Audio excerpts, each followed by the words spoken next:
Bienvenido o bienvenida a este espacio de aprendizaje, formación y reflexión. El día de hoy vamos a hablar sobre un fragmento del libro Psicoterapia Existencial de Irving David Yalom, un psiquiatra y catedrático estadounidense, quien también ha publicado interesantes libros como El Enigma Spinoza, La psicoterapia y la condición humana y El día que Nietzsche lloró. Así que te invito en este momento a escuchar atentamente y puedes cerrar los ojos, tomar una bebida de tu preferencia. Bueno, quiero que te tomes un tiempo para pensar, puedes pausar el video si quieres, para pensar en una situación donde hayas escuchado o conocido a alguien e inmediatamente hayas sentido la necesidad de ayudarlo, pues es indispensable que esta persona reciba ayuda. Y ves que son tan grandes sus problemas que buscas alguna forma de intervenir para que se libre de ellos. Incluso te puedes sentir atraído o atraída hacia esa persona solo por esta razón. Piensa en algún amigo, familiar o pareja que hayas tenido y si quizás el caos interno de esa persona te atrajo para volverte más cercano o cercana porque querías estar allí para apoyarla incondicionalmente en cualquier situación. Ahora, piensa en una persona o en alguna meta propuesta donde siempre busques apoyarte, pues sabes que siempre ha estado allí, porque tú sola o tú solo no eres capaz y por más que intentes, no lograrás hacer bien lo que te propongas sin esta persona o esta meta. Y solo el hecho de imaginar su muerte o la separación resulta absolutamente nefasto para ti, porque son tan importantes que sin ellos la vida resultaría absurda y sin sentido. En la relación terapéutica, el terapeuta tiene un poder sobre la vulnerabilidad del paciente. En algunos casos, la búsqueda por el bienestar se puede terminar disolviendo el rol de psicólogo en un forzoso intento por salvarlo o curarlo de su desgracia. En este caso, se dice que el terapeuta está jugando el papel de Dios, creyendo que su existencia personal es de algún modo especial y por eso puede controlar cada variable de su intervención ideal, sin tener en cuenta que el otro tiene un ritmo propio y una tendencia actualizante que se debe respetar. Por otro lado, tenemos al consultante que ve en su terapeuta el salvador de su vida y este pasa a ser dispensador de protección y sentido de la vida. Sucede muchas veces en situaciones de pacientes con depresión donde llegan con una creencia errónea de que su valor es mínimo, que son demasiado malos, que necesitan suplicar el amor de otro para garantizar el bienestar y la protección proporcionada por este Salvador Supremo. Y es que hay casos donde pareciera que hay una obsesión obstinada por permitir que el otro mantenga en mi vida, porque la vida sería insoportablemente solitaria sin la otra persona. Cuando sentimos que debemos ser cuidados y la vida no tiene sentido sin la otra persona, permitimos que la responsabilidad propia se ponga en un segundo plano porque o bien se puede asumir la responsabilidad del otro porque, ay, pobrecito, no puede, o cuando vemos en el otro el sentido de la propia vida. Incluso en casos de conductas masoquistas se puede observar esto. En estos casos la persona crea una ficción donde permite que se le infrinja dolor para llamar la atención de su salvador.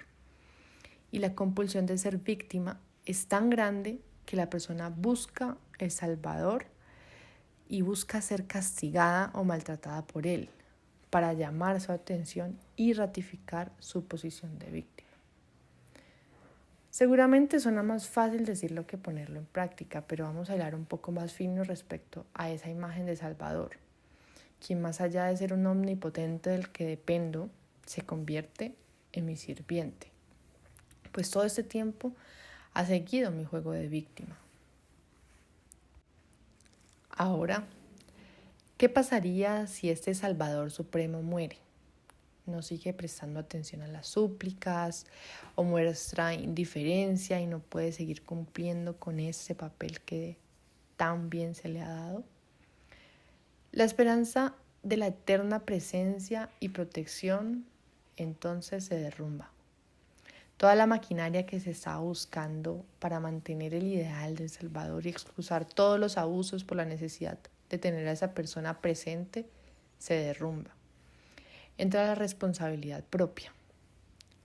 Cuando se cae la imagen del Salvador, renuncia a la esperanza de la eterna presencia y entonces se puede dar un cambio y un derrumbamiento de esa conducta. Ahora, integrando estos términos conductuales o quizás internos que vemos en una situación, veamos cómo se podría mirar esto en la psicoterapia.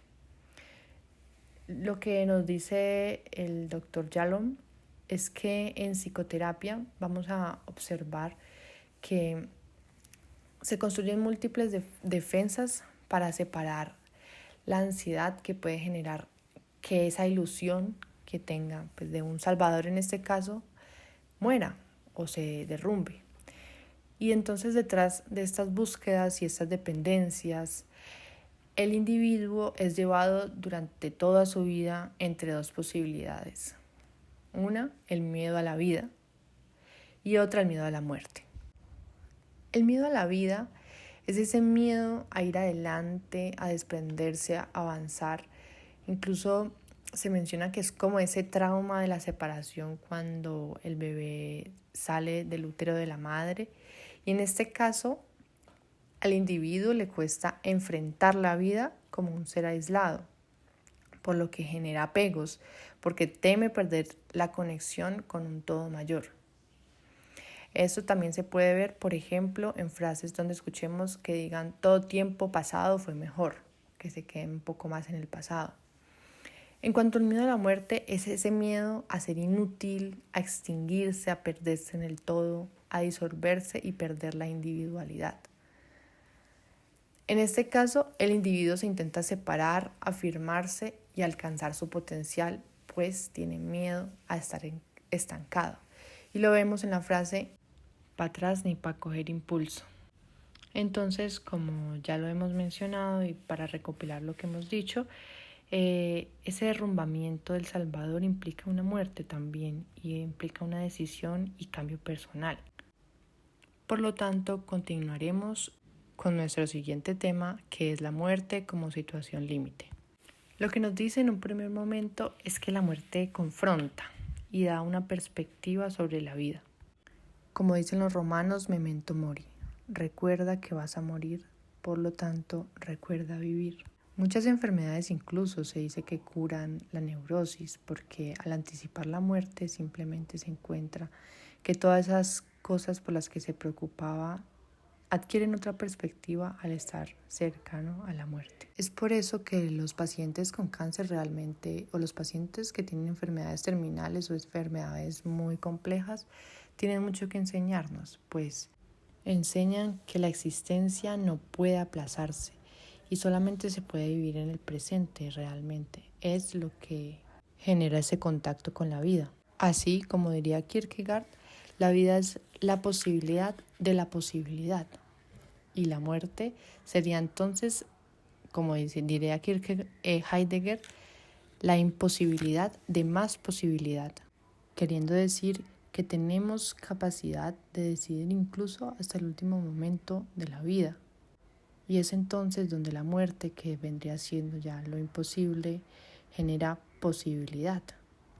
Y además, como dice Nietzsche, el cuerpo está listo para recibir la belleza del acontecimiento de vivir. En los casos en los que una persona se encuentra de frente con la muerte. Entonces, finalizando un poco este tema, Yalom nos dice al final que se trata de ir desidentificándose de todas las cosas a las que le hemos dado sentido y simplemente permitirse ser uno mismo. Finalmente nos dice que la conciencia de la muerte es la que promueve el cambio de perspectiva y hace posible que el individuo pueda distinguir entre qué es lo central, qué es lo verdaderamente importante y qué es lo accesorio, para ir poco a poco despojándose y siendo más libre en la vida. Muchas gracias por escuchar. Esto es todo por el día de hoy.